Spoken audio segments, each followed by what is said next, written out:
What's up, otakus? It's your tour guide here. Excuse me. Um, yeah, we've got some more unboxings. If you've been keeping up, we're out of money. Uh, I'm over budget at the moment, and we're at the point where I have my last couple paychecks, and I really wanted to save a specific amount um, through this process, and we're at that juncture. So I just can't spend anymore. Otherwise, we're going to eat into the funds I wanted to save for Rose City Comic Con, which is in about a month. So it's not that far out. Um, and I think a couple community members are going to go down. I'm going to try to get as many people. I have a small car. I can only really realistically fit three people down to Portland. But again, I think Lorenzo's said he might go. Brandon is unable to go. So that opens up, if Agu, you want to head down, there are only really a couple guys that,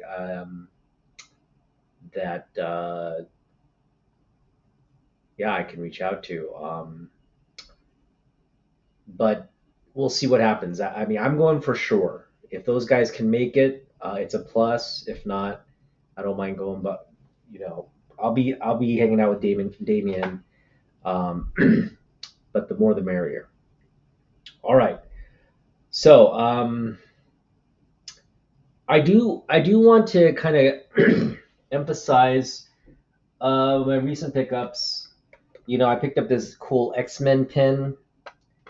It's a commemorative pin, limited to 2,500 produced, and they're all signed by Jim Lee. And then we had my Action Comics 9.8. This is the San Diego Comic Con foil version. It's also signed. Again, it's a graded 9.8. And I wanted to kind of, those are for me very big pickups. But I don't think, a lot of people don't value things like I value, and it made me want to have this conversation with the community, with you guys, and I want to just get your thoughts on. There's obviously the market value of things, and how that's established. It's a little, it's a little. I think it's a little. It's not completely scientific or accurate. Basically, what they do is they produce a set of number of books, right?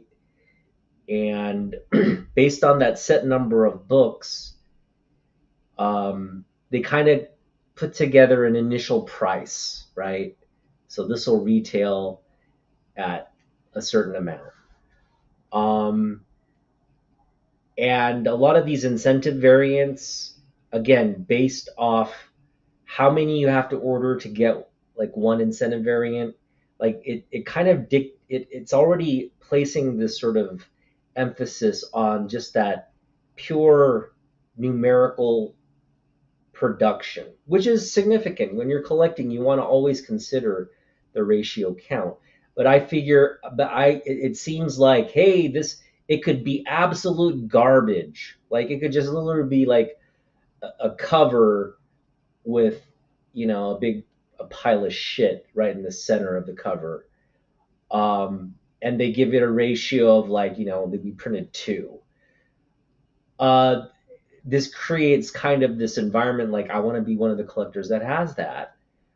Um, but is there value in that in the long term? And are we just creating this sort of uh, bubble, this sort of variant cover bubble that has no reality based in actual supply and demand?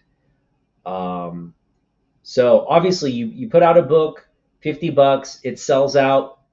that's the price, right? And from that point on, people are going to sell and buy it gauged on that, and it's going to fall, fall maybe below 50 or maybe above 50, but it's going to stay in that range of 50 because of that's its initial market value. Now, do I place any kind of credence? Do I give any kind of credence to that math? Or I do. Part of me is like, okay, you got to look at the market value of things to judge how you're going to pay or what you think the value of a certain thing is. Um, and I made, again, to me, that is seriously underpriced. Action Comics, again, this, I don't know the print run is. Generally, for the San Diego Comic Con variants or exclusives, they do about 1,000 copies. It can vary. It can even be as high as maybe 5,000, but you're generally in that area, right, in terms of giveaways. So San Diego Comic Con variant, I'm thinking maybe 1,000 copies were made, at most 5,000, but something under 5,000. And these things get distributed even to retailers who aren't at the con or just like want to order stuff. Um, and those filter out into the community, and um, based on those ratios, not all books are going to be the same. Okay, so you got to realize that when you're buying a ratio variant, that might be something you really love, and stimulates you and makes you happy, and get it. By all means get that book if it does that. But don't just buy a book based off other people buying it, or off some kind of like movie rumor, or something to that effect. I just feel like that's ultimately that's where a part of the market does value things, and you see, but it's so opposed to what I collect and what I focus on. I really focus on what I like, and to be honest, I'd really define that boundary. Like, I'm an '80s collector, first and foremost, and then I'm a Jim Lee collector. Uh, I tend toward the artists, Jim Lee, Neil Adams, John Byrne. The list goes on. Peach Momoko, gotta love Peach.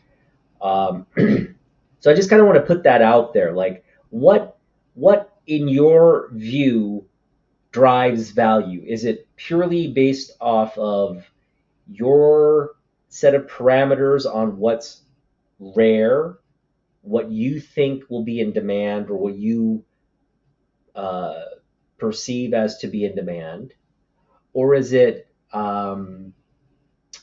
it's just a big hodgepodge? You're just one sort of slice of this comic book market, and really everybody has such different tastes and different books. It's what sustains this hobby. You can have people liking a multitude of things and collecting a multitude of things, and I don't want to like pigeonhole myself into just Jim Lee and all that. I do collect, I collect the 25th anniversary covers. I collect other like really quirky stuff, but for the most part, Copper Age, Superman books, Jim Lee, Neil Adams, again, my favorite artists, cover art. I'm really focused on cover art. And again, collecting books from my era of collecting, the books I grew up reading or having uh, distant knowledge of, um, and the collectability of that age. I look at a book like Teenage Mutant Ninja Turtles. Okay, everybody loves Teenage Mutant Ninja Turtles, and I was into them just as much as any other kid. I just wasn't into them at that much. Um, Partly because it was just a ridiculous story. I can't get into something that's just has, no matter how, and the art isn't even that great. And I'm probably just crapping on a lot of people's I mean, the story and art. was cool. Like it was like ninja fighting and but when I like I can see why kids were into it. I just personally as a kid was not into it. I read the books. I did, I thought it's not I wasn't like super opposed to it. It just wasn't my jam. And like from a collectability standpoint though, and because I collected that age, because I grew up knowing Teenage Mutant Ninja Turtles, I place value in that book. I think that book is, uh, you know, valued right where it should be. Will I ever own one, or will I ever spend the money to own a high grade copy of TMNT number one? No, because I don't place value in that. Um, so this is a big part of the hobby, and this is where you can really find value, is because when you understand that, when you understand whether you're making a sale or a trade, you got to understand what is that buyer? Why is he in the business of selling this? What is this? What's every vendor has a Grail book that they're after. You can ask them just offhandedly, "Hey, what's your Grail book?" And then automatically that gives you insight into what that vendor collects and likes or values, right? So if you're getting a bunch of books and you say, "Can you throw in like these Jim Lee books? I'm getting all these. Can you throw in Jim?" You know he's probably not valuing Jim Lee. Maybe he understands the value of Jim Lee because of all the customers that purchase Jim Lee off of him. But what I'm saying is his personal value scale, not based on what the market is. What his personal value scale is will be like, yeah, sure, because I don't value those Jim Lee books.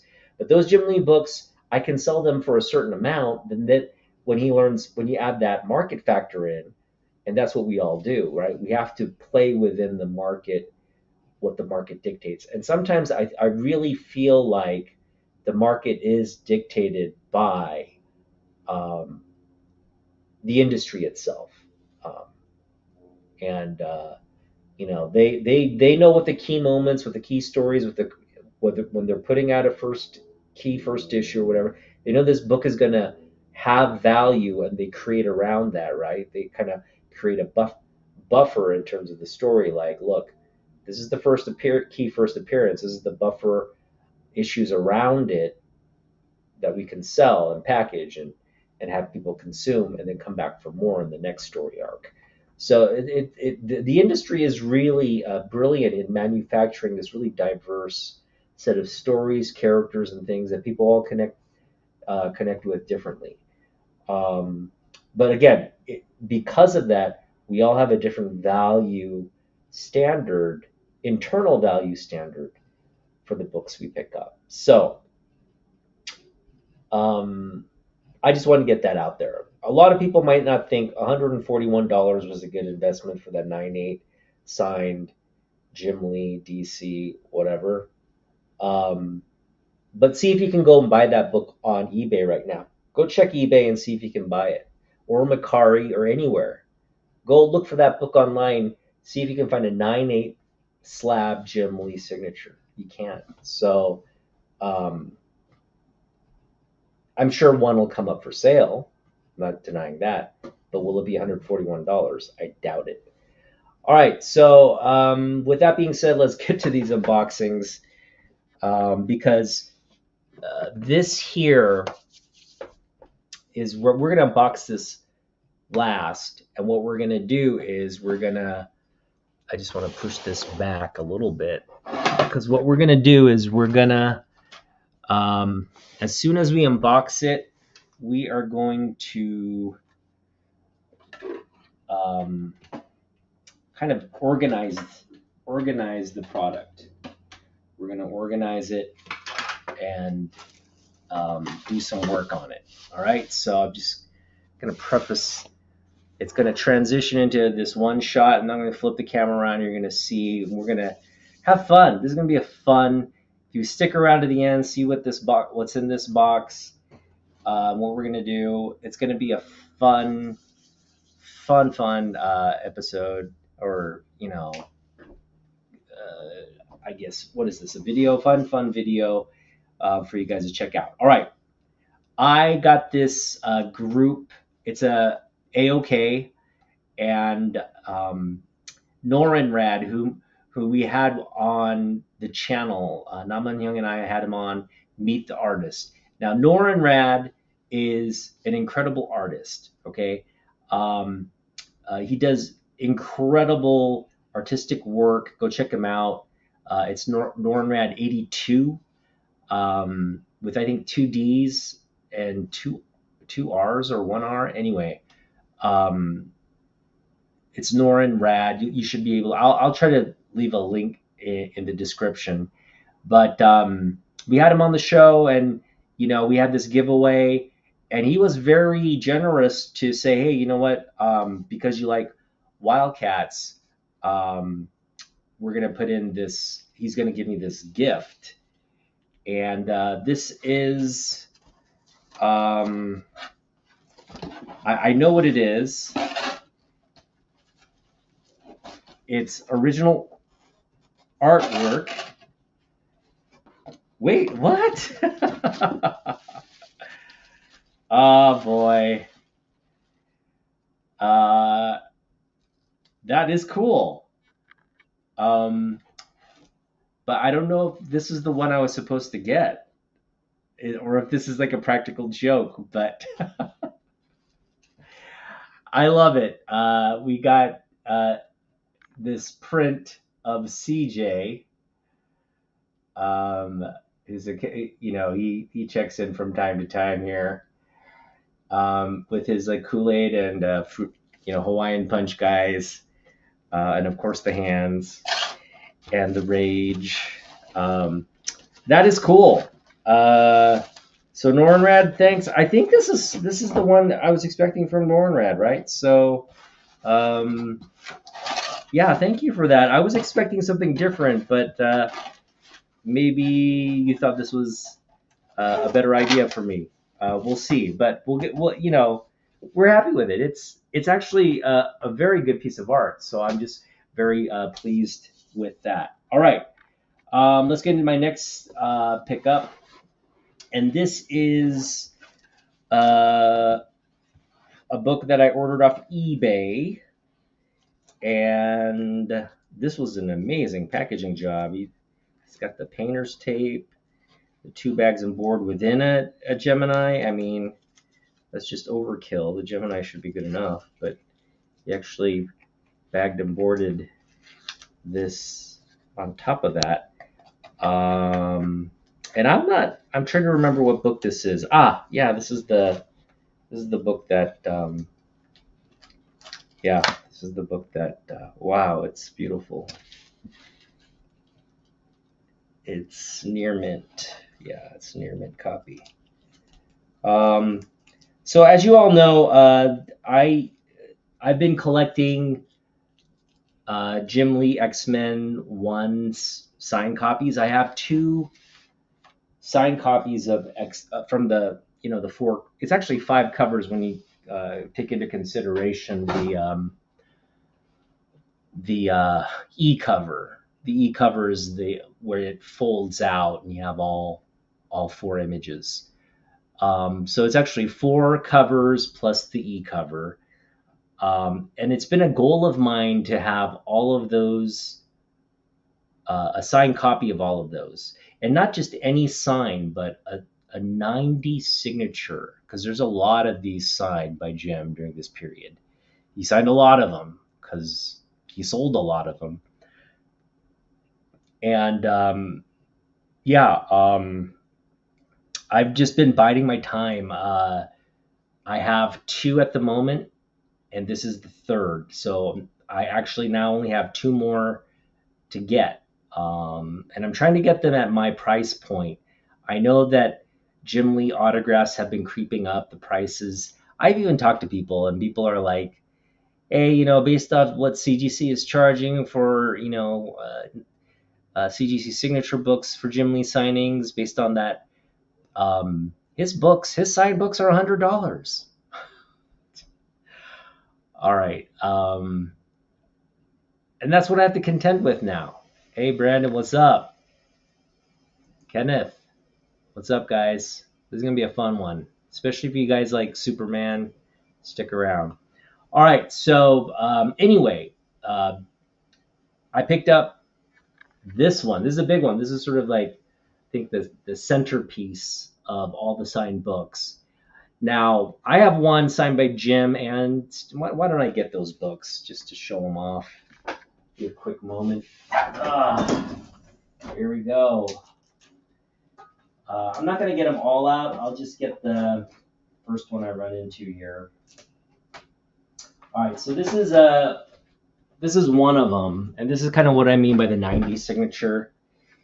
If you look here, the 90s signature is, so like his current signature is more curvy, and it's one motion. The L is not as distinct. This one you can actually see Jim Lee as two separate words or names, and it's very like, it's kind of like, like a little bit wavy in terms of, what's the word I'm looking for? Just kind of like, jagged. It's jagged in the signature.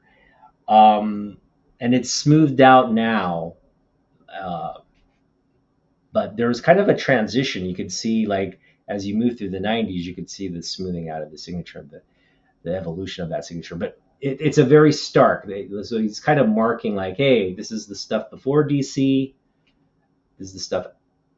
This is the DC period. So it was kind of like he made this distinct sort of cut on signature from 80s to 90s, and then in the new millennium he goes and creates a very fluid, easy to sign, easy to kind of like get through a lot of books type of signature. It's ingenious. I think a lot of artists actually go through that evolution. So yeah, we had this cover, and let me see if I can connect them here.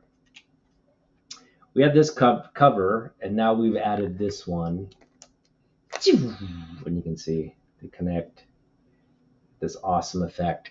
And again, this one is it's in like a fine silver ink. It looks beautiful. And it's right on Magneto's belt. So again, we want to have these in the 90s signature, not in the modern signature. Because it just takes us back to the 90s, man. Why would you want a modern signature on a 90s book? You want a 90s signature on a 90s book. At least that dates it. Hey, Jim Lee signed this when this was like the talk of the comic book community. I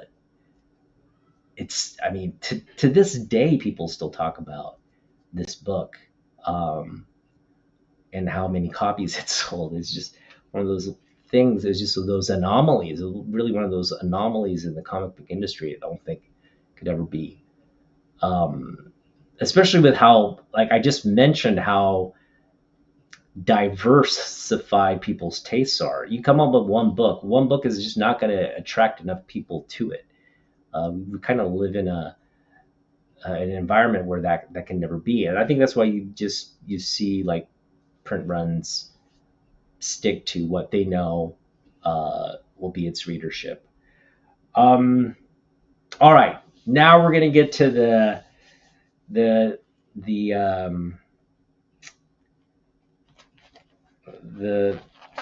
item of the haul. I guess well, that's a good way to put it. As you all know, I am a huge Superman fan, and basically this pickup was purely based off nostalgia, based off uh, a huge number of intersecting factors that led to this. The first and foremost intersecting factor, which intersects my love of Superman and comic books as well, is the 1978 Superman movie with Christopher Reeve. I saw that as a young child in the theater. I continued to see it throughout my childhood on television. I saw Superman 2 in the theaters. I saw Superman 3 in the theaters. I begged my parents to like take me. I think I saw Superman 4 on TV. I didn't see that in the theaters, but maybe I had outgrown Superman a little bit at that point. But um, there's no denying how impactful that movie had on me, that story had on me, the story of Superman. Um, and that story has survived the test of time for, I would say, any kind of modern superhero character, right? It's survived as long as anybody. And it blazed the trail as well. But it was relegated to the comic book world. I know they had radio shows. I know they had a television series. They had a series of animated films as well. Um, but it wasn't until Superman, the movie, that just elevated, like, people just, we have an entire generation. When you ask them who Superman is, they will say Christopher Reeve. Okay. Anybody my age or older, or my age from around that period, um, actually not too much younger, because I'm pretty much at that cutoff line is where you can actually remember Superman. Um, but my point being, Christopher Reeve continued to be relevant in entertainment as Superman for many many years. Um, I mean, he was typecast because he was so good in that role. Um, it's kind of like careers of a lot of people who have one really successful, notorious movie, and you're never really able to get out of that character or that story's shadow.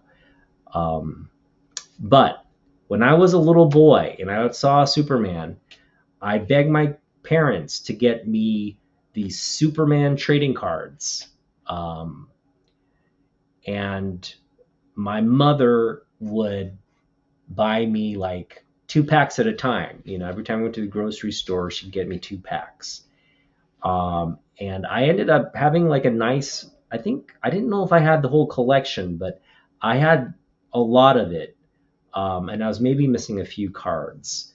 But I had a good deal, a good sized collection, a lot of doubles and a good sized collection.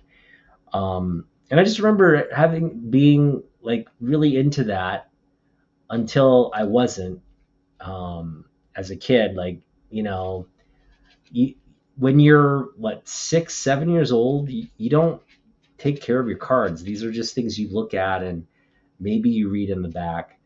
I think I might have been 6 or 7 or 8 when I was collecting these cards. No, not as old as 8. I was much younger than 8, so it was like 6, 7 when I was collecting these cards. And I just remember having fun, just looking at all the images of what's up, man. So let's. I keep talking about it without referencing it, but what we picked up was, and I want to be very careful here because this guy didn't put it in a case. I don't know why you wouldn't put a card. I mean, it's a case like this. How much could it cost, right?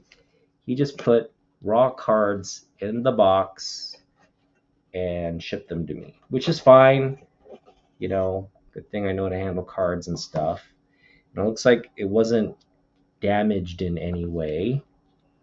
But I'll just show off one of the cards here to give you a sense of what we have. This is a beautiful card of Perry White, played by the great Jackie Cooper. So this is the Superman movie card set, and this is a card set that is a little different from what was available in the US. This was the O-Pee-Chee set.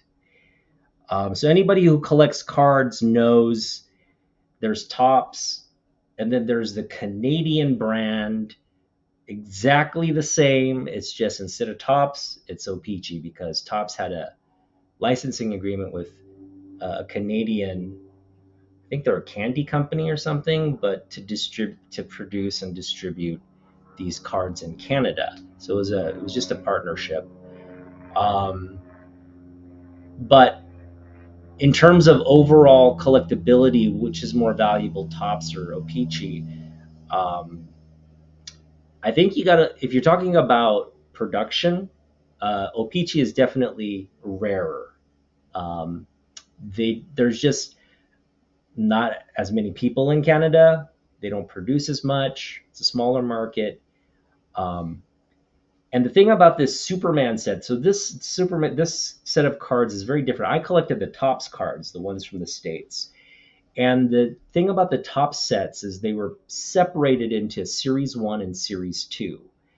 Now, in sports card collecting as well, if you've got a 1987, let's say, Topps set, it might have had an update set, but it was just a very minimal set of cards for that update set.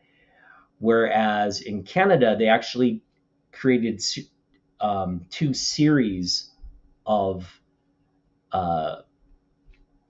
they just split it up. They split up that 700 card count into like 2 card counts into 2 series. I don't know why they did that, but they did that. Maybe it's because of some kind of, I don't know, some policy. Maybe O-Pee-Chee thought they could generate more sales or interest by splitting it up that way, or generate more revenue. I don't know what the logic behind it was, but they did that with sports cards. But when it comes to non-sports cards, which is what the Superman set is, it's the exact opposite. In the US, they had 2 series of Superman cards, and in Canada, they had 1. And this is a 177 card set with 17 stickers. I have to check the details on that. It's around 100 something cards, but it's a larger set. It's a larger 100 plus set plus 17 stickers. But for the most part, it's just a combination of that Series 1 and 2 in the US. It's pretty much exactly the same. So we're going to go through what we got here. And this is where we're going to get a little bit...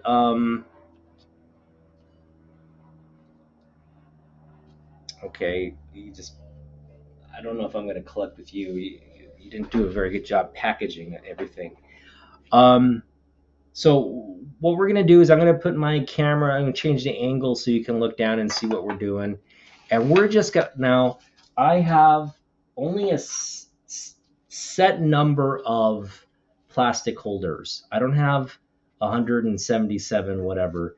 So we're going to try to move as many key cards from this set into these plastic top loaders as we can. And then, the rest, the ones that we feel like, oh, this is sort of like a common, we're going to put in and leave in this box for storage. So we might not fill up all of these. We might feel like everything's a common and we want to focus on really the key ones. But I do want to get as many Christopher Reeve cards of him as Superman, and key pivotal moments in the movie. I'm going to try to get all of those, as much of those as I can. So without further ado, we're going to do this. Here we go.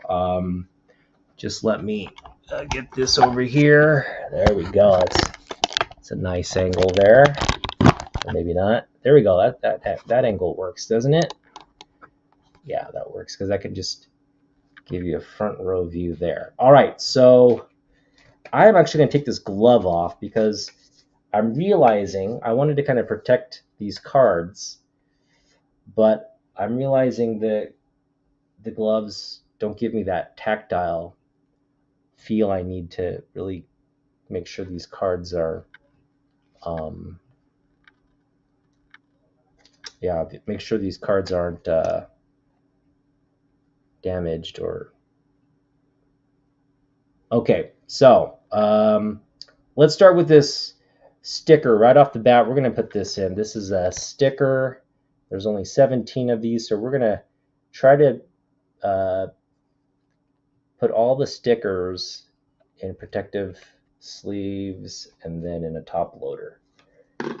And because this is the Christopher Reeve portrait of Superman, I'm going to put this in nice blue. Whoops, here we go. There's already a top loader in there. There we go. I'm going to give it a blue case to live in. There we go. Beautiful card right there, man. Look at that. Oh, absolutely amazing. All right. Margot Kidder, Portrait of Lois Lane. That is also going to go in a blue top loader here. I love Margot Kidder as Lois Lane, and to me, just like Christopher Reeve is my Superman, Margot Kidder is also my Lois Lane, and she really played such a great character and just gave such an absolutely riveting performance in this movie. She matched Christopher Reeve line for line, energy for energy, and yeah, obviously such a beautiful and talented actress. All right, we got the Portrait of Jimmy Lee. That's this is Jimmy Olsen. I forget the character's name. He's been in a lot of stuff though. This launched his acting career quite a bit. So I think we do want to keep all the stickers together. Let's start putting stickers just in regular ones.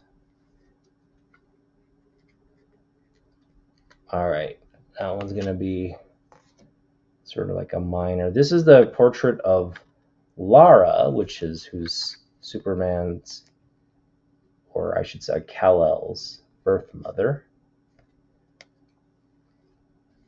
And this one has a little bit of a bent corner, but that's fine.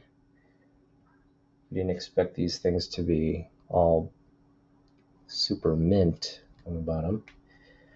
Here's a beautiful shot of Christopher Reeve as Clark Kent. There's another beautiful card coming up.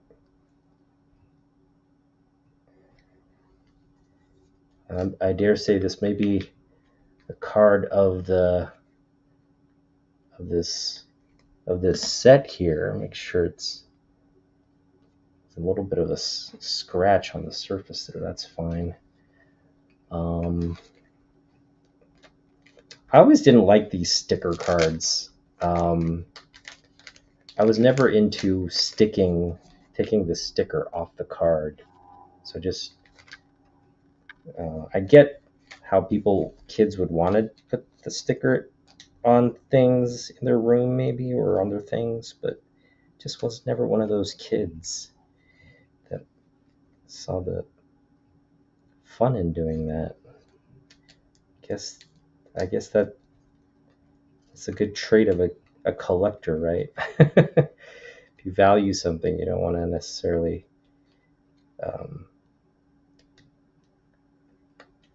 as a card, it's much more enjoyable. There we go. This is the Villainous Ursula. This was such a great cast. General Zod and his his henchmen, Ursula and Non. I think this has both the Superman 1 and Superman 2 sets, which is the separation. The series 2, maybe it was like a Superman 2 set. This combined both Superman 2, and I wonder if that was deliberate or if that was unintended. Sorry, I'm getting getting this sleeve is not that easy. It's taking me a bit of time to. I used to be better at this. All right, this is gonna get a regular sleeve right here.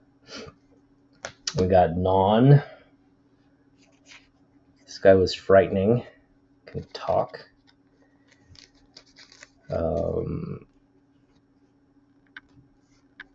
There we go.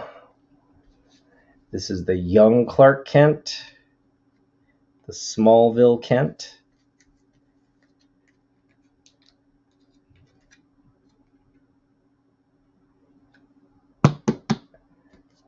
There we go, the Smallville Kent, the lovely Lois Lane. Another lovely shot of Lois. Guess we have to give Clark a nice case. We'll do that.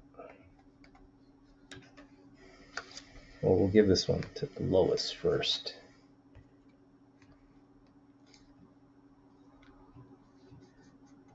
So it looks like we have two sets here, or two, sort of divisions. One is for the original Superman movie, and then the other is for the sequel. And we're just enjoying every aspect of it, so that's cool.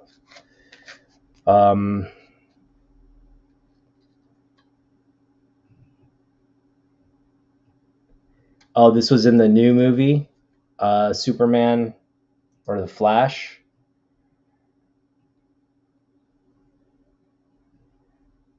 What is this? One into her best, though I like drunk kryptonite. So yes, people don't. That fight scene between evil and good Superman, because it's like Superman, the good guy is like Clark Kent or something, and he doesn't have his powers, right? So it's like Superman beating up on Clark Kent, and then eventually, is it the young Clark Kent? Oh, the young Clark Kent on this one. Yeah, they dubbed him. Yeah, I think Christopher Reeve dubbed the guy's lines back then. Yeah, but I'm talking about the fight in Superman 3 between uh, the good and the bad. Their power levels start to change during the fight, and then eventually, like, Superman regains all his strength and takes out the bad guy, or he ends up disintegrating, or like I forget, he ends up disappearing, or something. Yeah, I gotta rewatch it because it's fuzzy. I just barely remember what it was about. I just remember I enjoyed it. I didn't like the ending of that movie though. How like how the computer, like Superman couldn't destroy like the supercomputer because of like krypton. I mean, it just made no sense that this computer could in this cave could uh, be a threat to Superman. So I that part the ending was just a little weird for me. But every other part of that movie, Annette O'Toole, who played Mrs. Kent. She played Clark Kent's mom, Martha, on Smallville. She actually played Lana Lang. I think most of you who are up with trivia and all that probably know that fact. But she played Lana Lang in Superman 3. And that I remember that performance being really, really nice because it introduced Lana Lang. We were introduced to Lana Lang in Superman 1, but she was just sort of this like love interest that they didn't really focus on. But in Superman 3, like Clark returns to Smallville and that romance is reignited. Look at that sticker right there. That's a keeper right there. That is a keeper sticker. Um, so yeah, I love stuff like this. Yeah, Annette O'Toole was great as Lana Lang. Hmm. She's a hottie, man. Annette O'Toole is a hottie, and yeah, um, great actress, amazing actress. Um, all right, we're gonna get into some of these cards now, and let's see here. A lot of these sticker cards, I don't know, they're not the best photo quality. Just gonna kind of go over them with you so you can look. Like that doesn't look like. I remember this scene, right? It's where he's going into Luthor's lair. This is one where he's flying over the city. That's a good one. I'm gonna put that in. This is Krypton. Just the quality of the photo image is not that great. Here we have another Superman sticker. That one we can, I guess. All right, here we go. So I guess that's sort of the end of the stickers. I'm going to put them in this case here. We're going to start to kind of filter out the cards we want to keep in sleeves. For sure that one. For sure that one. For sure that one. This is the ultimate shot right there. Okay. And we're just going to put this one in the... This is the card of the set, in my opinion. This great shot of Superman, of Christopher Reeve in his flight pose.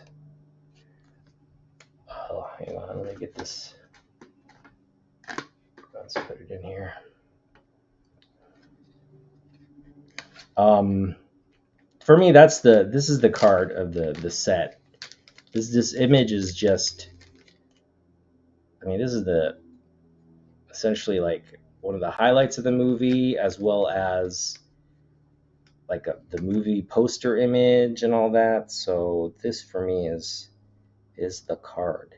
Now it is really not centered well at all, but I'm not particularly, I don't really care about the grade. I just want to have the image. The grade of the cards are secondary to me. This test marker. We got Ned Beatty. These are just sort of the minor characters. I'm going to put them as, yeah, we've got some scenes here. Clark scenes, Jimmy Olsen. They got Gerald Ford to play Jonathan Kent. That's kind of cool. Jor-El. See, a lot of these images just aren't that good images, right?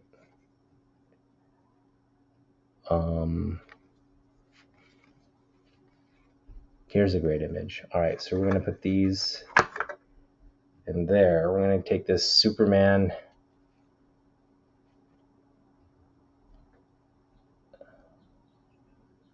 I have no idea what that is from. It's from the movie, but I just don't recall the actual scene. It's okay. All right, we're going to put that one in.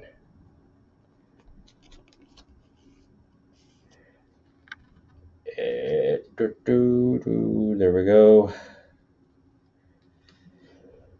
Superman. All right, we got more images here to sift through. Lara and baby Kal-El. I don't know why they have so many of these. That's a great shot. Clark Kent. This is such a pivotal scene, but it's just the helicopter falling.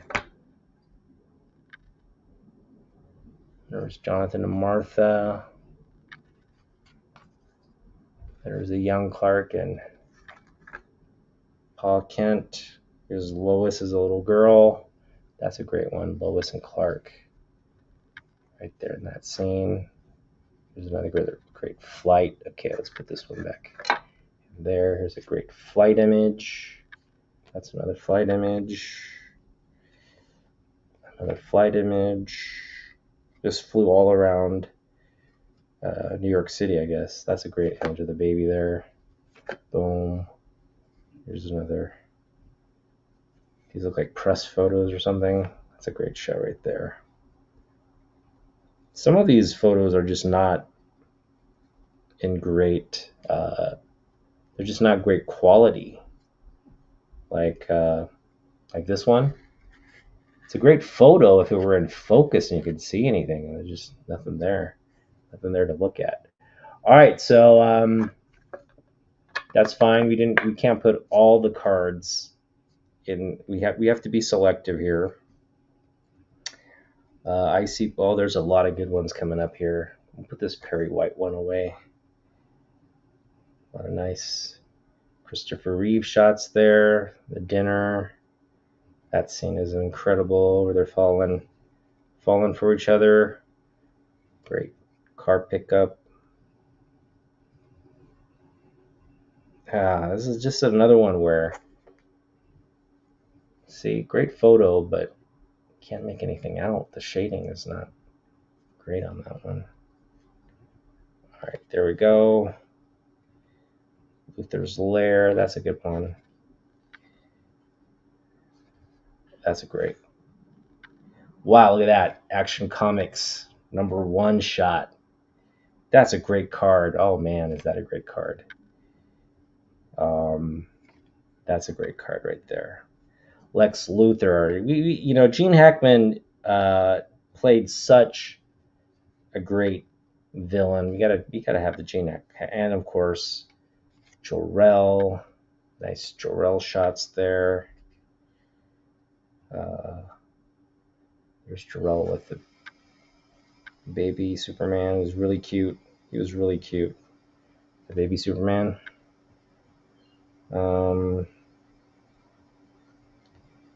Yeah, there's a lot of movie scene ones here. Kind of getting. There we go. That's a great one right there in Krypton. Oh, here's a beautiful Margot Kidder shot. Another beautiful picture there. More. We got a crease in this one. We do care about creases. We don't want to see creases in our cards.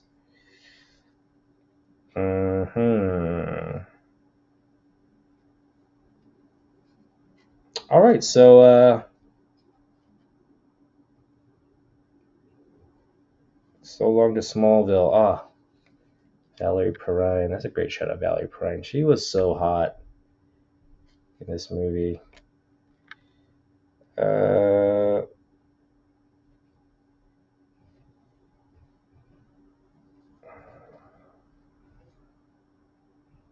Though this is just relegated to Superman 1. So it's a great shot of the actress there. Another great shot. Oh, this is a beautiful shot of Gene Hackman. There, this picture is a little better of another nice Gene Hackman. Oh, this is great. Superman unbuttoning the shirt. That's great right there. Oh, the Phantom Zone. Clark Kent. And another shirt opening visual there.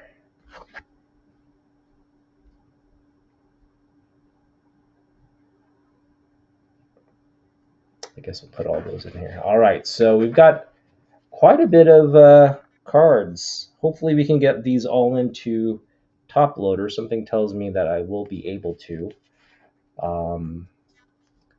But you don't have to watch that boring process. But I'm glad you could hang out and see what I got. This is just a very cool set here. Got great cards. I really love that Action Comics #1 card. Man, does that just pull at the heartstrings. We got some great Christopher Reeve shots here. The stickers. Look at that, how colorful and how good the images are. We got this image here. That's the money shot right there. It comes into focus. If it ever comes into focus, it's the good money shot right there. There we go. Boom. But where's that Action 1? I mean, this could be the... I just love that card. It's such a...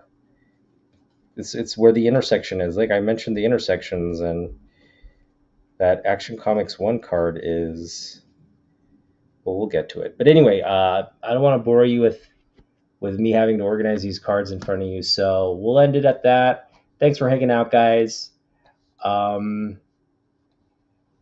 did not see Slaughterhouse 5, but if Valerie Perrine is in that movie, I'll have to check it out. Thanks, man. Otisville. No. All right, thanks for hanging out, man. Later.